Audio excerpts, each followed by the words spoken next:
Hi guys, and welcome back to the farmhouse. It is September, which means it is apple season. And I don't know about you guys, but we have an abundance of apples and it is time to make some of our homemade applesauce.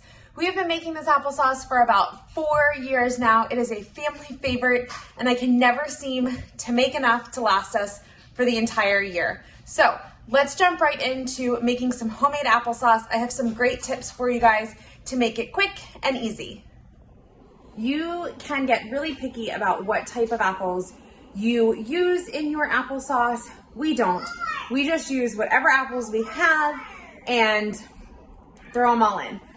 Most of the time we go to an orchard, Groce's Orchard in Virginia, and get a peck or 2 pecks of apples, and we use those to make our applesauce. It is some of our favorite applesauce in the entire world. This year we didn't make it to Groce's, but we visited another farm and got, gosh, I don't even know, I think we got like 30 something pounds of apples. So it doesn't really matter what, or according to us, for us, it doesn't really matter what type of apples you use to make your applesauce. We do prefer the sweeter apples, Honeycrisp, the Gala, the Pink Ladies, but you can use the tart apples as well. You just might want to add a little bit more sugar when you're processing. If you are doing any large batch applesauce, then you definitely need this KitchenAid 7-in-1 slicer spiralizer. We use this for applesauce. We use this for making our zucchini noodles. It is absolutely amazing. And it is my first tip on making applesauce quickly. This cuts up your apples so quick with very little effort from you that it's just amazing. I'll link it below for you guys. This is the older version.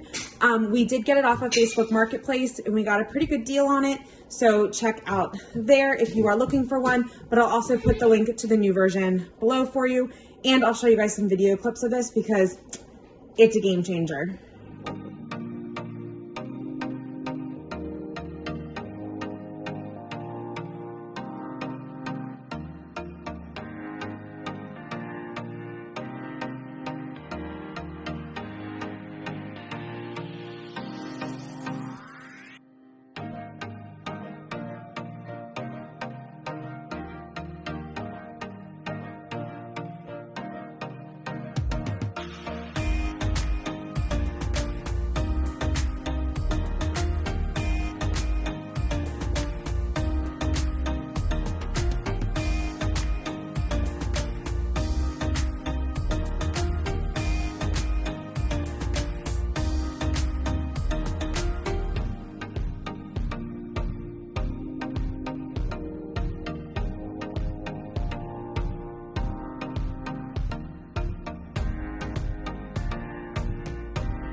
I added a cup of water to the bottom of this. I am going to put it on our canning station and I am going to let it boil and simmer down to get all of those apples nice and mushy, and then we will puree them up with an immersion blender. While the apples heat up, I am going to start to fill my canner. I did 12 pounds of apples, which will average about 4 quarts of applesauce. So that's what I'm gonna put in my canner. Then I'm gonna fill this up with water and I'm gonna turn it on just to get it so it starts to warm up, because sometimes it does take a long time for it to start boiling.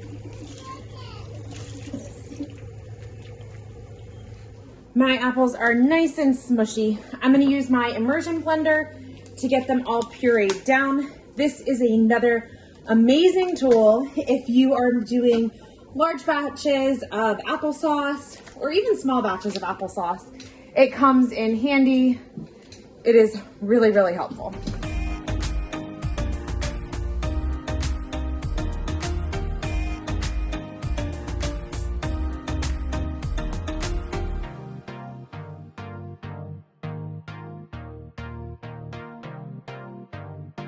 You can immersion blend it down to any consistency that you like.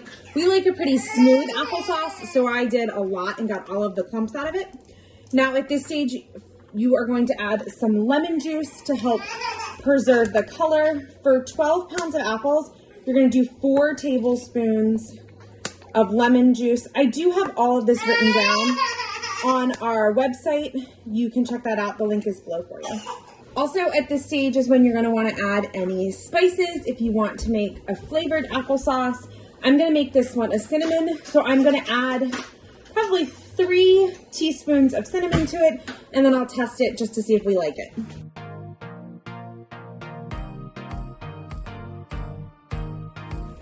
My canner is boiling, so I'm going to take the jars out and then start to fill them with our applesauce. When I fill these up, I'm going to leave 1/2 inch of headspace on them, and I'm going to use my trusty funnel and my measurer to make sure that I leave that headspace. If you don't leave the correct headspace, then your jars will not seal, and you'll have lots of applesauce that you need to eat now instead of preserving it, which is your goal.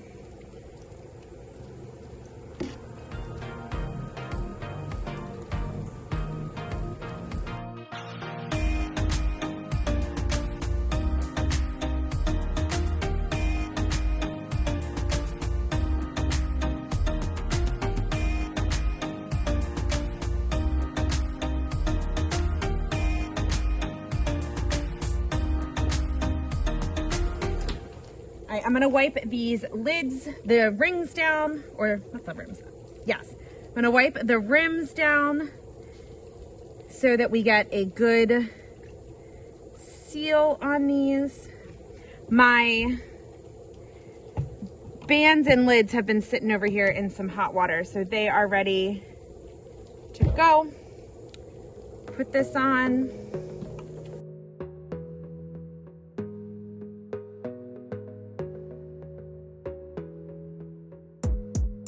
These are gonna go back into the canner.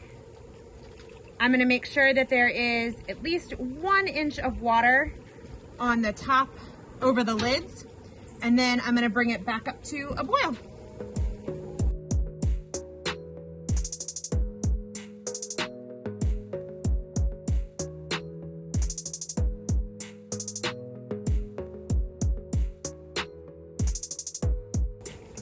I'm taking water out because there's too much in it and it will bubble over and just make a huge mess.